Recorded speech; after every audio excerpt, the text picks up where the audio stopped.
Hello, Illumineers! I don't usually make spoiler videos, but wow, was I surprised to see the commitment to the dual ink card designs here. Now, some of this was accidentally leaked a little bit ago, but now we finally have the full take as well as a preview card from every color combination. Let's take a look at them now, what it means, and how it will change Lorcana. Lorcana began with 6 distinct and different colors of magical ink, each with their own characteristics.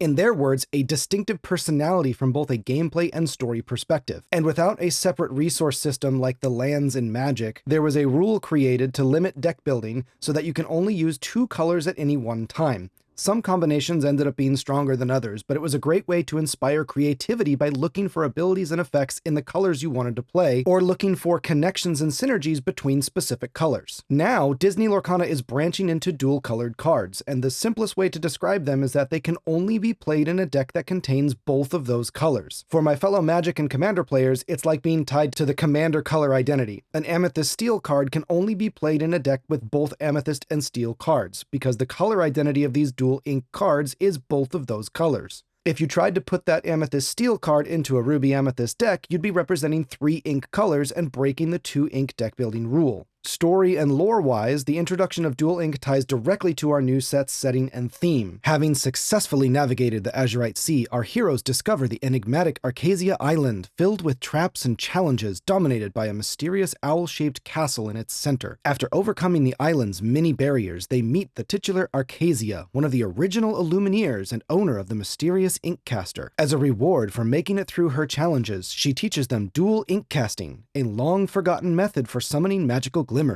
And speaking of glimmers, a Jafar Glimmer has been watching and learning and hopes to use this new ink casting to further his plan. And of course, that alludes to our next set coming out after this, the Reign of Jafar. Let's take a look at some of these cards to start off with. Let's start off with this one, the Troubadour? The musical narrator. This is a classic Steel Song card. It's going to go great in there. It's probably going to directly replace Ursula because it's effectively a 1/4, in fact, better than a 1/4 in most cases, and still has that Singer 4 for 2 ink and is inkable. This is probably going to be a staple in Steel Song decks for quite a while. A really powerful card that's probably going to see a lot of play. Pascal is next, the Garden Chameleon. A 3/3 with 3 lore with evasive sounds amazing until you look at the cost and you see that yes, it's 4 and yes, it's uninkable.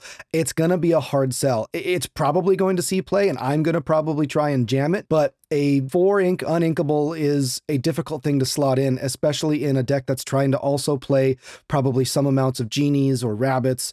It's going to be a lot to sell, but if you can land it and stick it, a 3/3 body that quests for 3 and is evasive is going to deal a lot of damage, deal a lot of lore. Calhoun, Courageous Rescuer, looks like an interesting one. It has shift 4, but the only thing it can shift onto right now is a Steel Calhoun. Now, granted that Steel Calhoun is amazing, it can't be played in a Ruby Amber deck. The ability reads that whenever this character challenges another character, you may return a Racer card from your discard to your hand. So hopefully there's some synergies there, but we'll wait to see if that is going to hold out to see a lot of play. A 6 cost, 5/5 for 2 lore is okay, and we'll have to see if that ability is worthwhile or if it's just going to be a niche meme deck. Perla, Nimble Seamstress is next. A 3/2 for 3 ink that quests for 1, evasive and support. Pretty straightforward.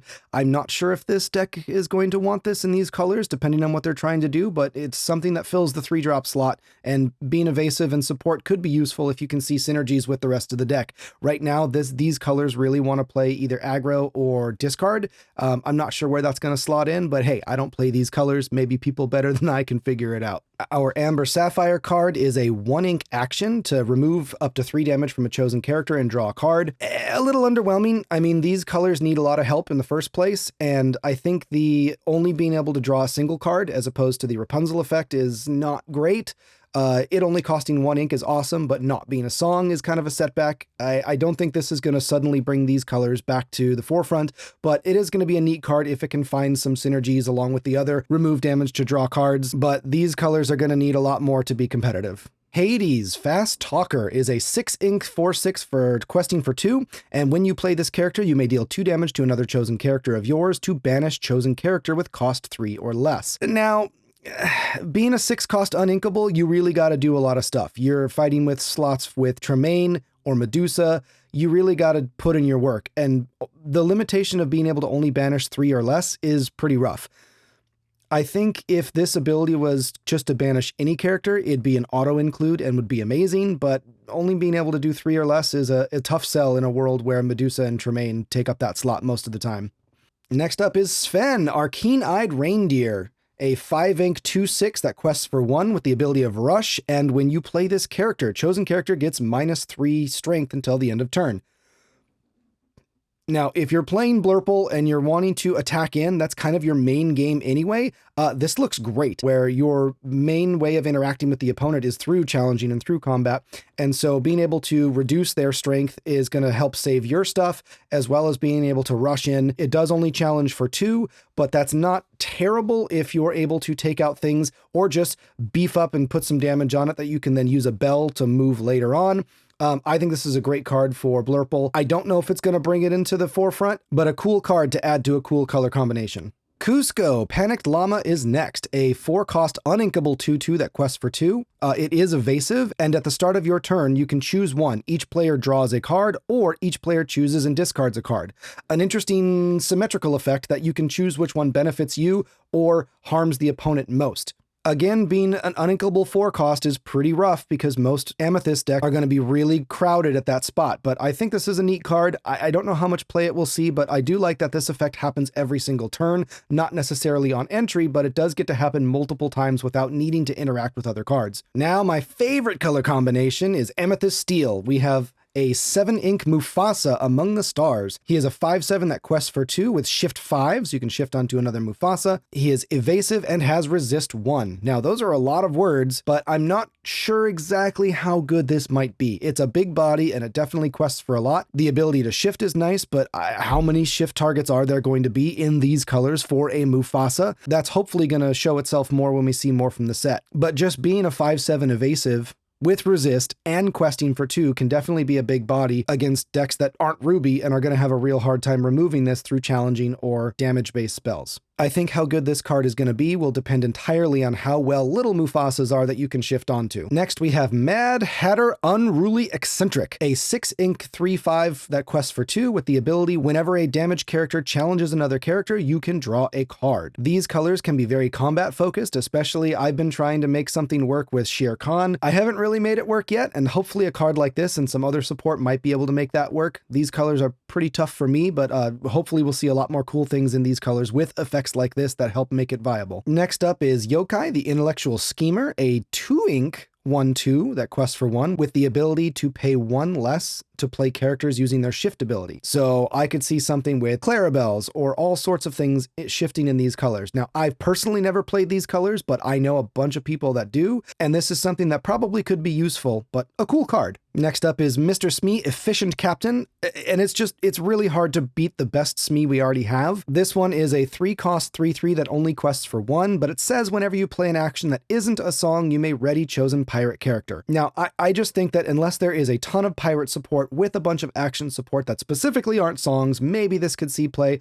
I just don't know where this is going to go. There's too many caveats, too many things that you need to meet in order to just ready something.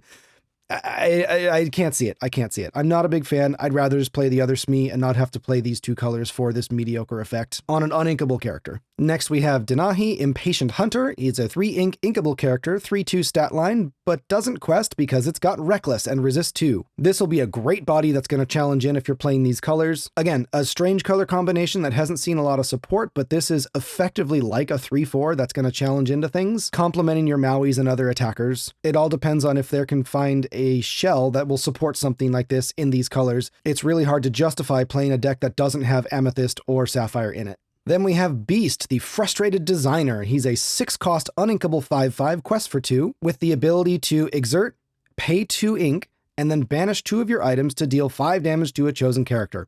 That is a lot of things to meet for an effect that's just kind of okay. Yeah, that's a lot of damage, but you have to play this character. It has to survive. You're not questing with it. You have to spend an additional 2 ink and lose 2 of your items just to deal 5 damage. It's a hard sell to jump through all of these hoops unless you're wanting to put a bunch of items into the discard pile anyway, which I believe they're trying to get to, but again, we'll have to wait until we see more cards. Coming up to the end, we've got Lady Cluck, Protective Confidant, a 5-ink inkable 2/7, quests for 1, with the abilities Bodyguard and Ward. Seems really useful for when you really want to guard your stuff. You cannot target this or remove it with an action card. You have to be crashing in, and when you're crashing in, you gotta deal a lot of damage to get rid of it. So this is pretty cool. I like this a lot, and it might push me to start playing these colors. Last up for the demo of the dual ink characters is Bolt Superdog, a 5-cost inkable 3/5, quest for 2 with a couple of abilities. It can shift for 3, and when you ready this character, you gain 1 lore for each other undamaged character you have in play. It also has another ability to exert it to banish chosen illusion character. We'll see how helpful that is by how many illusion characters there are. The biggest question is if you're going to be able to keep things safe and uninjured on the other player's turn, because this happens at the beginning of your turn when you ready rather than anything else. We'll see how this turns out and if there's a really good Bolt shift target at 1 or 2 cost, but it seems like a cool card. I'd love to try this out. Well, that's all for the dual ink spoilers for today. It looks like most of the other spoilers are going to be coming through different community members and individual postings over the next couple days. Those will be cool to look for. I don't know if I'm going to cover all of them. I just happened to be off today and was able to cover the dual ink. I'm also really excited about the idea of dual ink because color identity of cards and construction is a really big fascinating thing of mine, especially having spent so much time in Magic, and what it means for gameplay and deck building. I really like what Lorcana's done here with the dual ink and requiring it to be in both of those colors. I think that's a cool way to give help to deck color combinations that might need it, while taking something that was already kind of a good color and giving them something interesting and flavorful that combines those 2 colors together. Anyway, hope you enjoyed checking out these dual colored cards. Let me know in the comments below which one of these are your favorite, and if you have an idea for a dual colored card, put that in there as well. Say what 2 colors it would be, what character it is, and what it does. Maybe we'll have some fun ideas there. We'll see how that works out. In the meantime, stay questing and have a great day. If you enjoyed that, please don't forget to like and subscribe, and if you want more gameplay or breakdown videos, check out the playlist and recommendations here.